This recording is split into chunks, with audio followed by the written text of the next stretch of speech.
in this house trying to meet a 13-year-old boy. So you thought it was okay to come here to see a 14-year-old girl? Could you explain yourself? 5 different states, 5 undercover investigations. Did you bring condoms with you? Is this appropriate behavior for a New York City firefighter? No, sir, it is not. What are you doing? A long parade of potential predators. Oh, no. He brought his son with him. I don't want to be on the news, dog. Well, it's a little late for that, dog. You've got to stop this. But what happened after these men faced our hidden cameras? Sheriff's office. Get on the ground! Get down! Tonight, the latest. Learn what the law has in store. On To Catch a Predator. After 2 years and nearly 100 arrests, where are they now? Good evening and welcome to Dateline. I'm Stone Phillips. And I'm Ann Curry. From the heartland to the halls of Congress, our series of investigations into computer sex predators has raised concerns about the exploitation of children on the internet. Tonight, Chris Hansen tells us what's happened to these men since our investigations began. And again, a reminder, some of what you will see and hear is explicit. Parking out front. He's out of the vehicle. 7:30's here. They came from all walks of life. Hey, come on in! Blue collar, Hi. white collar. You can try one of my cookies. There's Some with long rap sheets, others without even a traffic ticket. The back door's unlocked. They all had one thing in common. Each carried on a sexually explicit chat online with someone who claimed to be a young teen, and each would be caught by Dateline.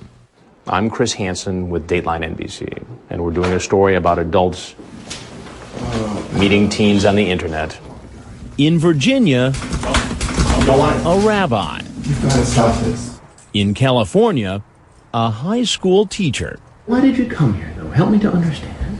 Because I'm a sick son of a bitch. When we began our investigation nearly 2 years ago, we had no idea how many men would be brazen enough to actually enter someone else's home where a minor was supposedly alone. Yet it happened again and again. That's him right there. He's pulling in the driveway. And we certainly never expected to see anything like this. You're naked, there's a 14-year-old girl, you're chasing a cat around, you've got Cool Whip. Not once, but twice. Why don't you go ahead and cover up? Certainly. I'm sorry. Dateline touched a major nerve, exposing an epidemic of sexual predators in our country. When we first started our investigation, we were told by the National Center for Missing and Exploited Children, 1 in 5 children online has been approached by adults looking for sex. We knew there had been abductions and even murders committed by online predators, so we understood how serious this issue could be. But the question was how to go about reporting on this crime and exposing the men who might be inclined to commit it. We're trying to make contact and get an update, right? Enter a group called Perverted Justice, a kind of online watchdog organization whose mission is to do what it believes law enforcement doesn't always have the resources to do. Make a full-time job of going after internet predators. And they do it by posing as kids online. His left hand is in his pocket. At any given moment, one of Perverted Justice's 50 volunteers, some who say they were victims themselves of sexual abuse, troll internet chat rooms, usually through AOL and Yahoo, waiting to be approached by a predator. Are these chat rooms really that creepy? Oh, they're just loaded. Yeah. I mean, half the times we have to close down some of the windows. There's so many guys hitting on us that'll crash our machines. While Perverted Justice has no authority to arrest the potential predators it identifies, in the last year it has consistently worked with law enforcement in the criminal prosecution of those men. The watchdog group does it by providing transcripts of their online chats that can be used as evidence in court. But we wanted to take what Perverted Justice does one step further, to see if these predators would actually leave the world of cyberspace and show up at a house where they were told a child was alone. There we go. Now we're back. For our first investigation, we rented this house in Long Island, New York, in a middle-class neighborhood. We rigged the home with hidden cameras inside and out. Next, Perverted Justice decoys all around the country began operating in chat rooms, identifying themselves as a child alone in this house, a child open to the idea of sex, even with an adult. Now, how explicit do you have to be to lure these guys in? Well, we don't really have to lure them. They'll come to us. We go into these chat rooms. I haven't said a word to anybody. I'm sitting in the room, and the IMs start popping up. and they start coming on. And the parade began. One after the other, grown men made dates and showed up at our undercover house. Just sit down at the counter for a minute and I'll be down in a second. What's going on? On the lunch? Yeah. Some talked probably because they thought I was with law enforcement, although I never pretended to be a cop. Well, you want to tell me why you really came over? I really wanted to just take him to the movies. But none had any idea our hidden cameras were going to expose them before a national audience. When we told them, most headed for the door. And you don't have my permission to put me on tape either. I'm Chris Hansen with Dateline NBC, and we're doing a story. You can't put me on TV. But in that first investigation, none was more shocking than one man who never made it in the door, although he came awfully close. He's a man in a position of trust. 24-year-old Ryan Hogan, screen name Ryan 4686, a New York City firefighter. Want to call me? He wants to talk. After spending hours engaged in a sexually explicit chat, sometimes from the firehouse, he makes a plan to come over to have sex with our 14-year-old. Coincidentally, when he drives by, he sees a police car parked near the house and has a possible burst of conscience. He went back to saying there was immoral and illegal and everything else.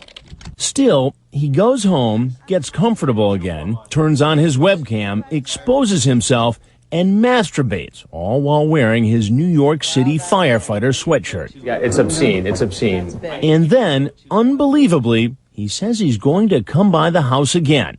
He never makes it, so we go looking for him. Hey, Ryan. Chris Hansen with Dateline NBC. Is this appropriate behavior for a New York City firefighter? No, sir, it is not. For any adult to have this kind of a conversation with somebody who says they're a 14-year-old girl home alone? No, sir, it is not. Then what are you doing, Ryan?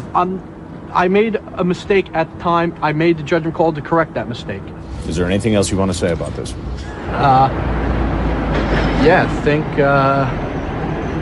people got to use their heads. People should know better. I made a mistake. Either way, what he did was a crime, and after our story aired, Ryan Hogan was terminated from the New York City Fire Department. Last year, he pleaded guilty to using the internet to transmit obscene material to a person under 16. He faces up to 16 months in prison and must register as a sex offender. He's scheduled to be sentenced next month. New York was our first investigation, and in 2.5 days, 18 men walked down this driveway to meet someone who said they were a 12, 13, or 14-year-old home alone. The question was, how many more men were out there, and where? When we return, remember this man? You sent pornographic pictures. The rabbi with an alibi. Where is he now? You've got to stop this. To Catch a Predator continues in a moment.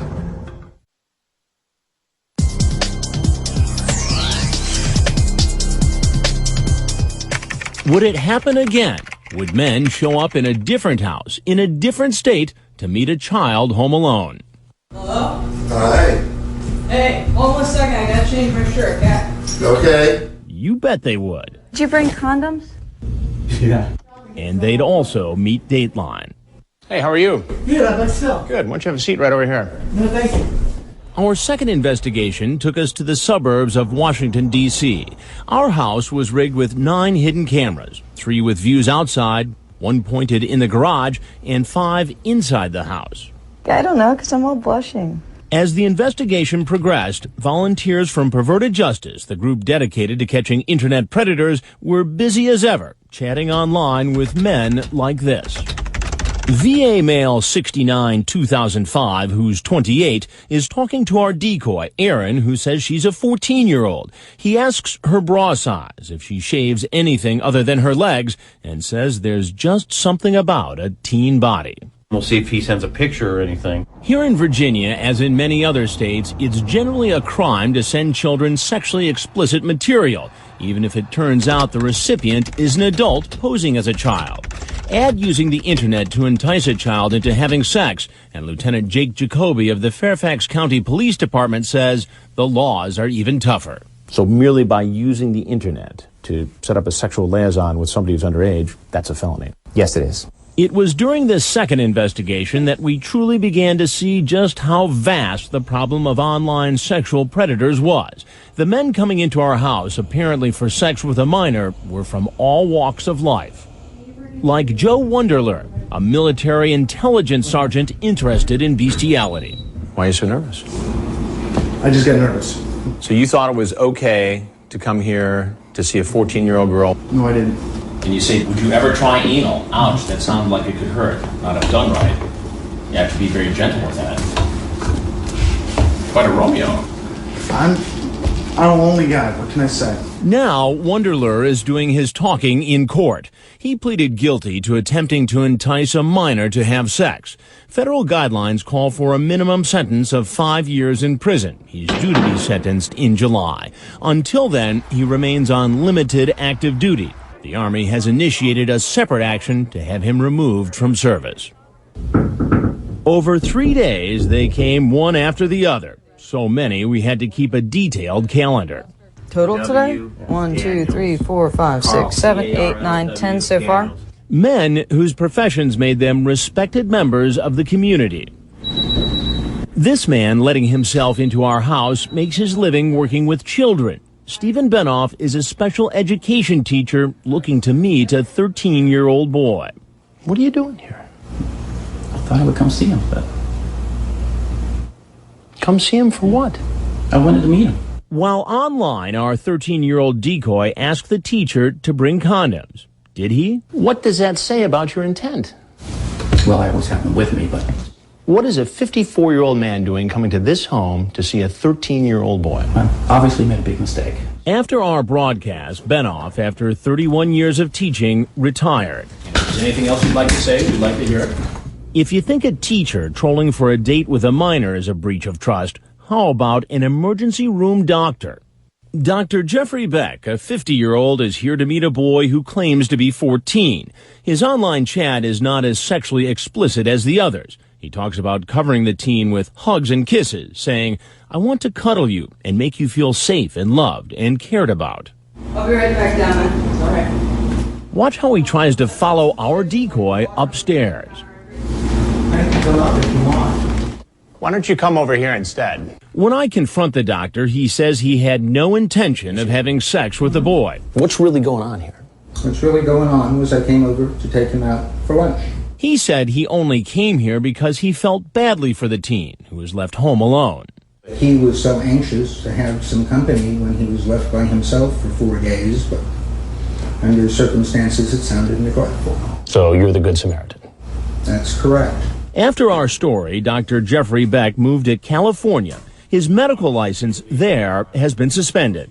That a doctor would show up at this house surprised us. But it would be one of many surprises here just outside of Washington, D.C. Then, of course, came this man. From his chat with our decoy, the 54-year-old clearly knew what he was doing. Just, you're so young. I've never been with a young man like you, but I would like to. Then he walks right into our kitchen. I gotta ask, you still gonna be out for tonight? We'll see. So how can I help you? What are you doing here? Not something good. This isn't good. Not good? I think that's kind of an understatement, isn't it?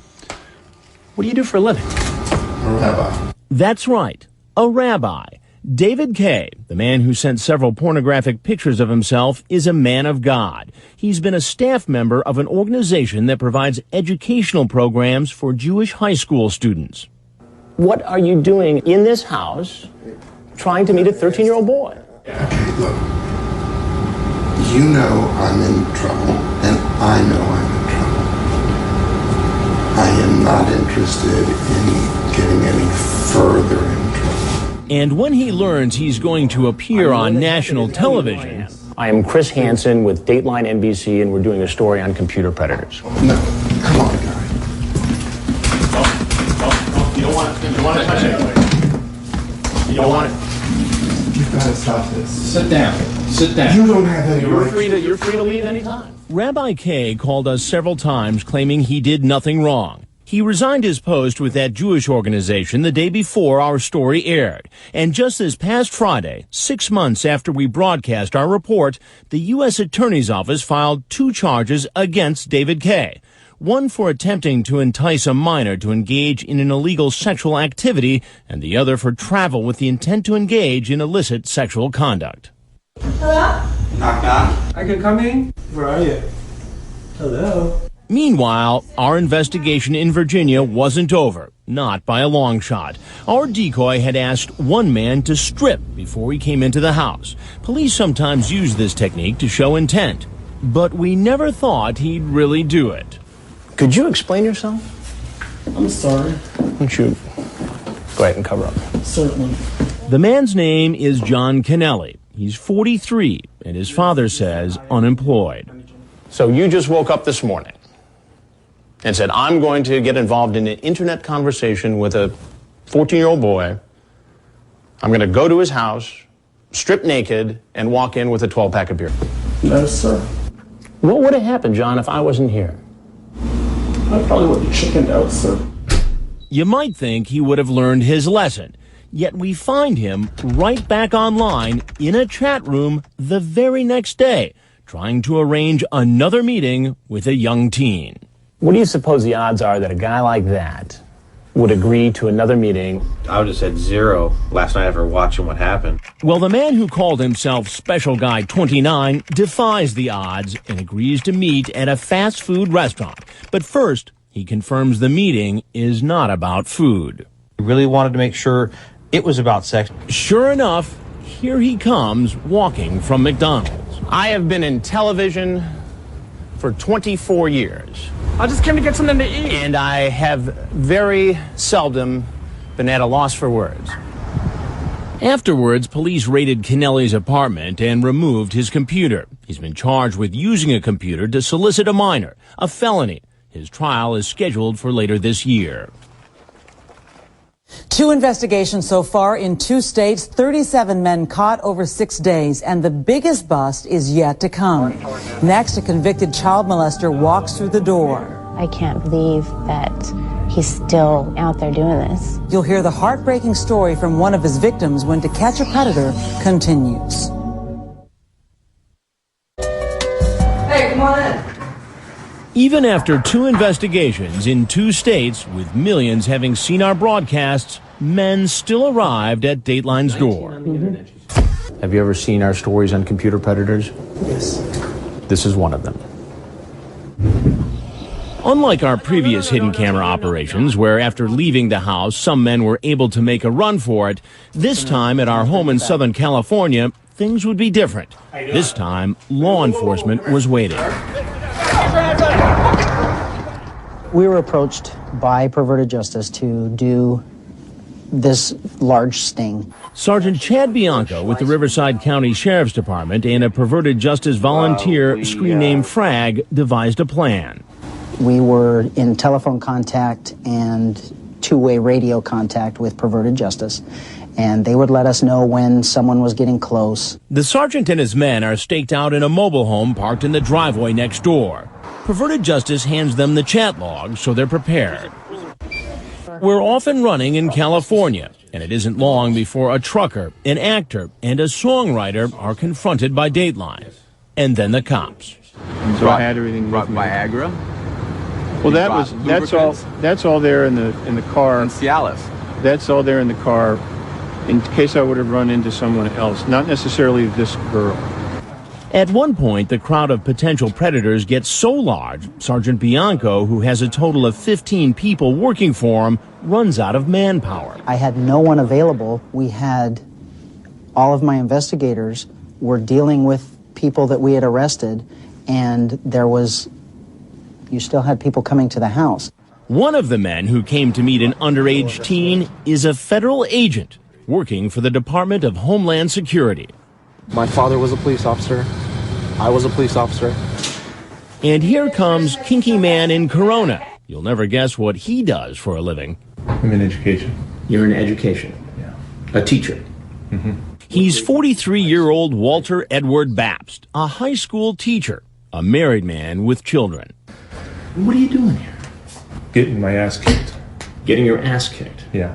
I knew it. I knew it was a setup. No, I need you to sit down, please. I need you to just arrest me and take me to jail and execute me. I need to talk to you first. He was arrested and charged with attempting a lewd act with a child under 14. His teaching certificate was suspended. It's been a disturbing scene, watching grown men show up after discussing sex with someone posing as a 12 or 13-year-old child. Check it out. This is his picture, right? That's his sex offender registry picture. It's the same guy. Why don't you have a seat right there, please? This 68-year-old sex offender, Robert Emmett Lyons, was arrested only 5 months ago for a lewd sex act with a person 15 or younger. Now he's in our kitchen planning to meet a young boy. So you had intercourse with a underage boy? Yes. Yes. I made a mistake of just doing it. And I didn't even know he was 15. He told me he was 18. How long were you in prison for that offense? I wasn't in prison. You weren't in prison? You got probation? Correct. How long were you on probation? I'm still on probation. You're still on probation now. So you're on probation for having sex with a boy, how old? 15. 15. And now you're in this house to meet a 13-year-old boy. That was not my intention. What was your intention? Just to talk, whatever. Now he'll have to do his talking to deputies. As he walks out Dateline's door, throw them down. He is arrested and jailed until his trial. He's charged with attempting a lewd act with a child under 14. But he's not the only registered sex offender who showed up at our house. Here's 42-year-old Thomas Bodner. We found him online chatting with a decoy posing as a 13-year-old boy. Bodner said he loved him and asked if he could be his first. How you doing? Bodner runs out the door as soon as he sees me. He gets tackled by investigators. And with his head still bleeding from the tackle, Bodner speaks to the detective at the booking station. It's not his first arrest. What'd you do your time for? What were you charged with? I'd rather not say that. What he doesn't want to say is that he molested a child more than 20 years ago. Desiree Holcomb. Dateline tracked her down and told her about this man from her past. I can't believe that he's still, out there doing this. She was only a third grader when she first met Bodner. He was a volunteer at a boys' club special friend program. But not long after he befriended Desiree and her family, Bodner began to molest the 3 children one by one. He got my brother Ed the worst. He's mentally challenged. So I think that he had the worst of the sexual abuse. And I was in the middle, and then my youngest brother got the less of the sexual abuse.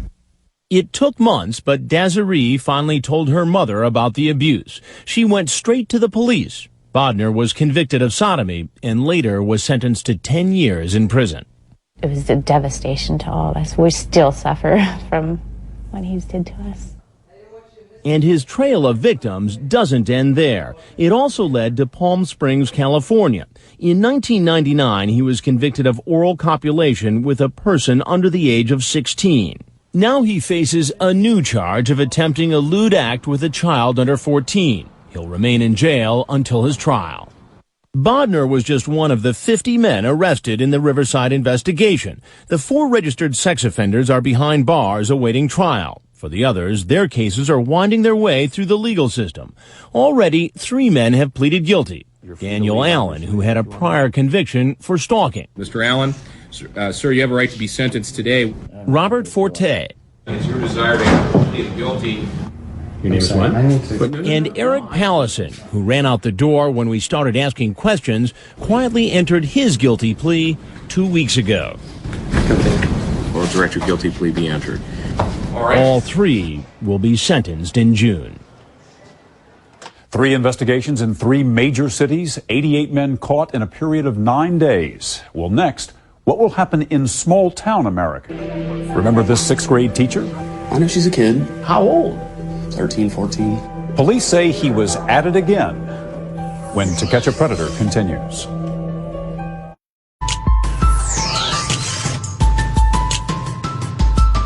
Welcome back to Dateline's investigation into computer sex predators. 3 states, 3 undercover operations, 88 men exposed, all of them near major American cities. Now we head into our 4th investigation in the small community of Greenville, Ohio, and we're about to see that even far from the big cities and suburbs, vulnerable young teens are not far from danger. Here again is Chris Hansen.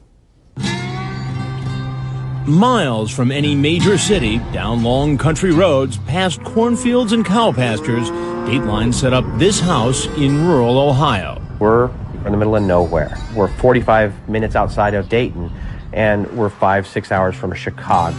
But that didn't stop the parade of men from traveling hours to get to us. After driving 104 miles, this man appears anxious as he fumbles with his zipper. Now, what were you doing with your pants there when you were heading towards the door? My zipper came down, excuse me. And this man, a training manager pulling up to our house, drove 112 miles. It's past 2 in the morning. What made you think it was okay at 42 years old to walk into a home at roughly 2:30 in the morning where a 15-year-old girl was apparently home alone? Well, I wasn't for sure she was 15. But that's exactly what he was told online. You're only 15, a little young for this, aren't you? Yep, I'm 15, and no, I'm not. Okay. Are you still a virgin? Stupid question for an older man to ask a girl like that. But baby, 15 can get me 20. Yeah, it probably can. It probably will. Sheriff's office, let me see your hands. Get on the ground. Get on the ground. It won't get him 20, but it will get him arrested.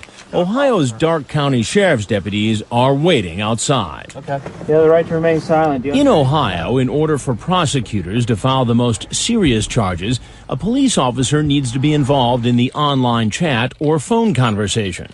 Since perverted justice members are the decoys, some have been temporarily deputized. We hired the organization as consultants so we could watch them do what they normally do, go into chat rooms and pose as 12 to 15-year-olds home alone and interested in having sex. Need a man in Michigan. We don't know if he's going to show or not. They've been busy chatting online with a 6th grade school teacher. In Ohio, we hired a 19-year-old actress to play the role of a young teen home alone. Using his webcam, James Rutherford puts on a show for our decoy. He thinks she's 13. Now he's pulling into our driveway in his red Corvette. I'll be right back.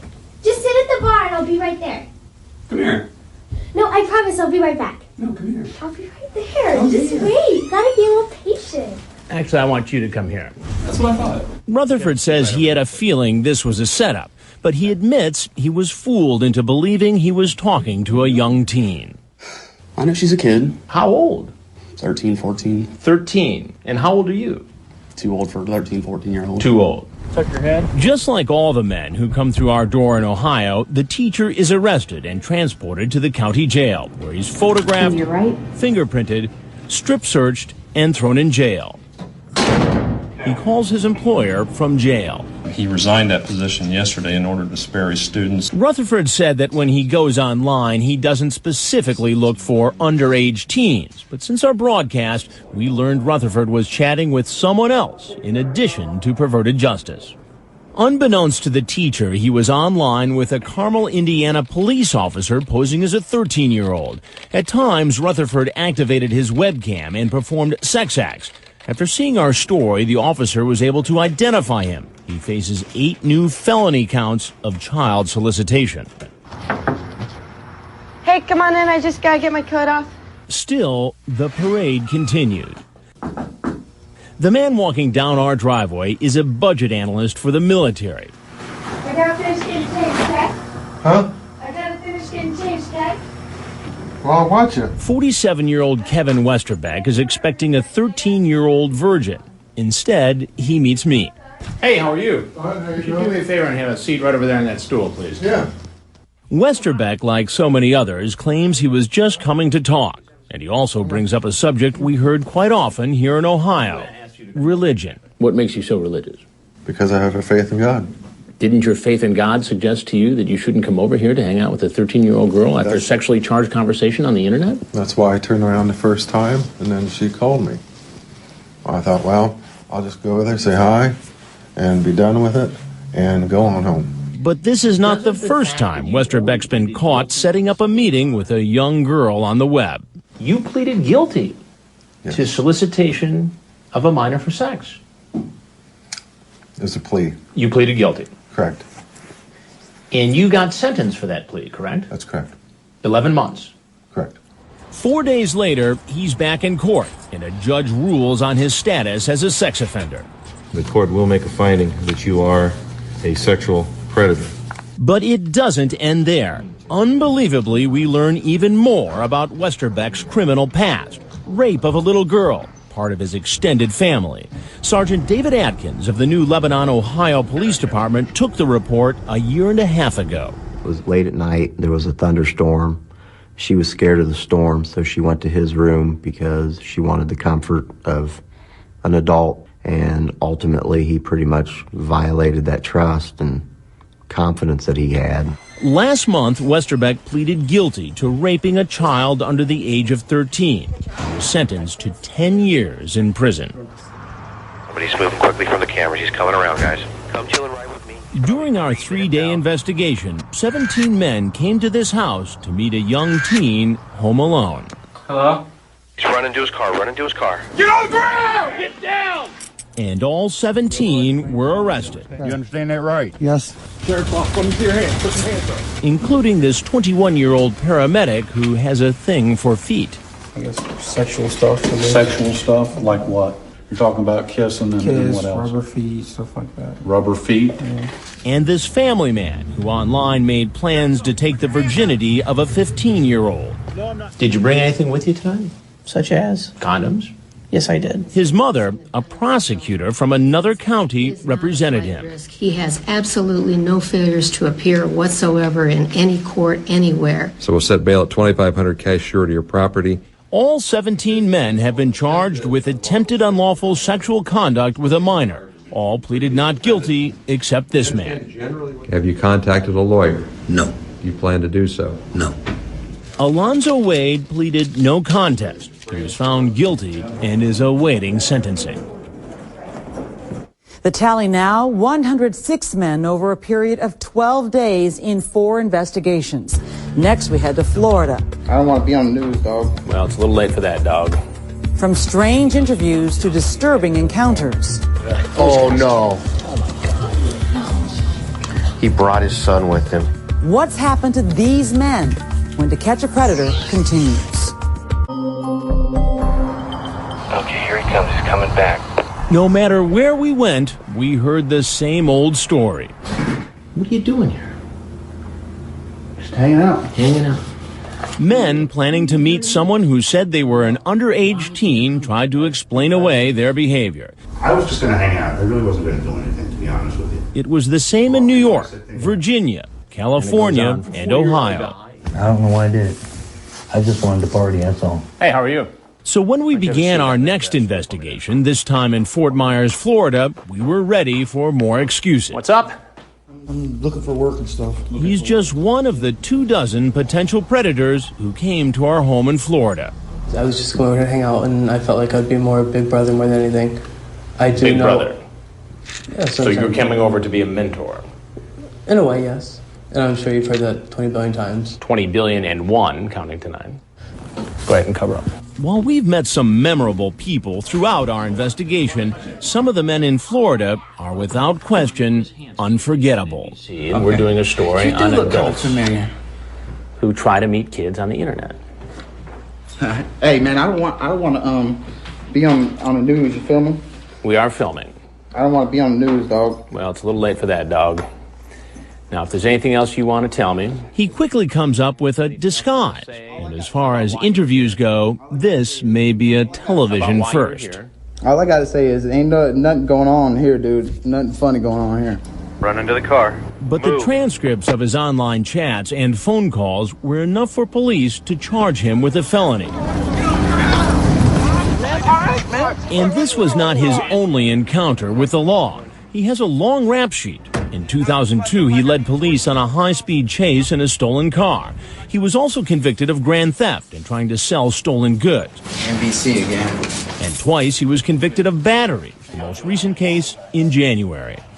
Yo, Liz. Meanwhile, back at the house, Hey, come on in. What kind of alcohol did you bring? I brought Absolute Citron, I brought Mandarin Orange, I brought a shot of Jägermeister. Wow. in several cases, the men were asked to bring food, alcohol, and condoms. Law enforcement says this helps show intent to solicit a minor. What have we got here? A rose. A rose? What about condoms? Did you bring condoms? Yes, sir. You did. Why don't you put those on the table? No, I said I carried them. And as you'll see, some seem prepared to do things that Fort Myers, Florida Police Chief Hilton Daniels finds quite alarming. The one that bothered me the most was the guy that showed up with rope and duct tape in his vehicle. Did you bring rope with you tonight? I have rope in my car. You have rope in your car? Yes, for my job. You talk about using the rope in various sex acts with this 15-year-old girl. Get down now! When he leaves the house, he's arrested. All right, we need to clear this quick. Clear quick. He's getting out of the car. But possibly the most disturbing man we met was this one. Oh, no. Oh, my God. He brought his son with him. He's got his child with him. He's a 40-year-old married man, Clifford Wallach, screen name PhotoFix. He's here to meet a boy who told him online he was 14. Dell from Perverted Justice, posing as the boy, spoke with PhotoFix on the phone. He said, I like oral, all aspects. I said, giving or receiving. He said, both. I said, cool. He said, you up for that? I said, sure. Coming in the back door. Holding his son's hand, the 40-year-old walks into the house. What'd you got? Because we don't want to scare the little boy, we immediately tell the man what's going on. I got to tell you something, and I'm going to tell you just straight up right now. Yeah. I'm Chris Hansen with Dateline NBC. Okay. We're doing a story on adults eating children. I was just coming to take some lunch. My point is, because your child is here, I think it'd be best if you just went ahead and left. Yeah, I agree. I'm never going to do this again. Since the police know the man has his son with him, they approach him carefully. Sir, right there. You come here. You come here. Let go of the child. A female officer quickly takes the little boy and whisks him away so he doesn't have to further witness his father's arrest. Please give me my son, please. The man is taken away in handcuffs and brought to a transfer station. Please, I want to stay with my son. No, that's not an option for now, sir.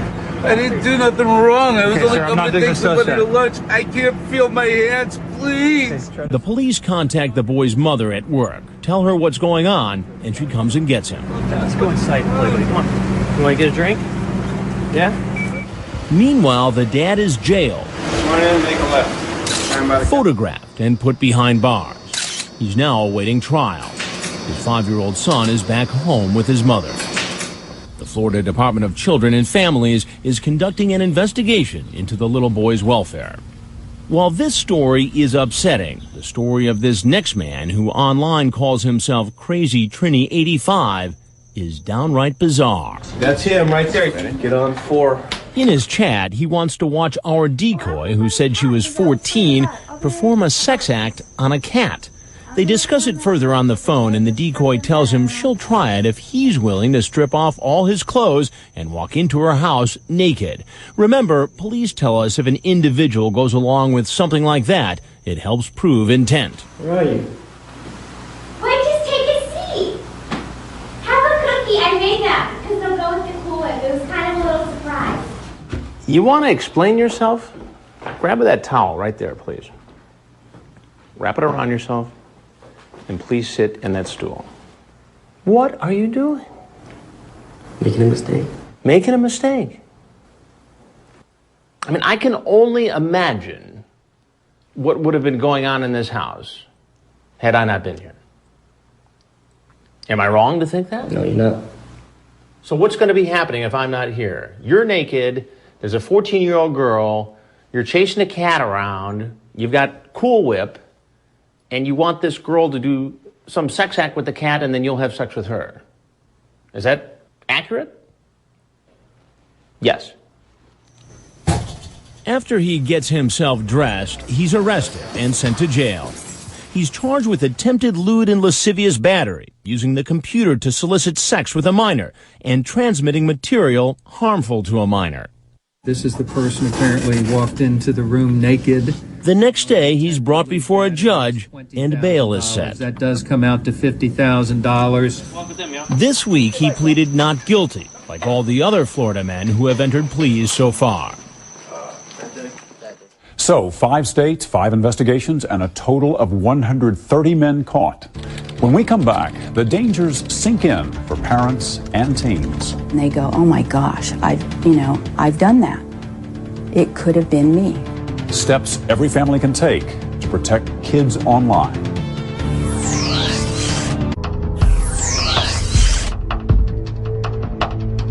If you could actually look through cyber glasses and see who's peering in your window, who's in your daughter's room, who's reading your daughter's blog, who's cyber stalking your son, it is reality. And the fact is that we have become very ignorant to those types of things because we can't see it. And it's what parents often don't see that can have tragic consequences for kids online, according to Terry Schroeder, who is president of iSafe, an organization devoted to online safety. I think parents have known that this has been around. It's just their attitude is, it doesn't happen in my house. It's not going to happen to my son or daughter. iSafe travels the country warning parents and teens how not to become a victim of computer predators. What hits home, Schroeder says, is when teens learn just how often their peers are solicited for sex online by an adult. You can hear a pin drop when they start seeing the stories of others being hurt. And they start relating to it and they go, oh my gosh, I've done that. It could have been me. Kids who have their own blogs on social networking sites like MySpace.com can be irresistible targets for predators. Teens need to know that more than just their friends are reading what they post. Just ask this guy. Hey, how are you? All right. Why don't you have a seat on that stool right over there for me? He's here after making a date for sex with a 13-year-old girl. Do you check out the MySpace sites of young women? I just, whatever is in the chat room, and I go to see their picture or whatever, and I click on it and it goes to MySpace or something like that. Yeah. There are, of course, numerous software programs available that alert parents when inappropriate information is shared on their computer. Some software will even alert the parent via email on a BlackBerry or at work. But at the end of the day, it really comes down to reminding kids that there are a lot of creeps in cyberspace. But if you're having trouble talking to your kids about all this, iSafe offers a step-by-step program to help. To access it, just go to iSafe.org. It informs them, gives them tips that they can actually, be thinking about themselves, and then actually helps them in terms of how they would apply this in terms of their own real life or even within their own house. You'll also find information on how to protect children from internet predators on our website. We've got a complete online safety kit. Just log on to dateline.msnbc.com. Coming up on Dateline Friday is the fiction that launched the phenomenon that will not stop.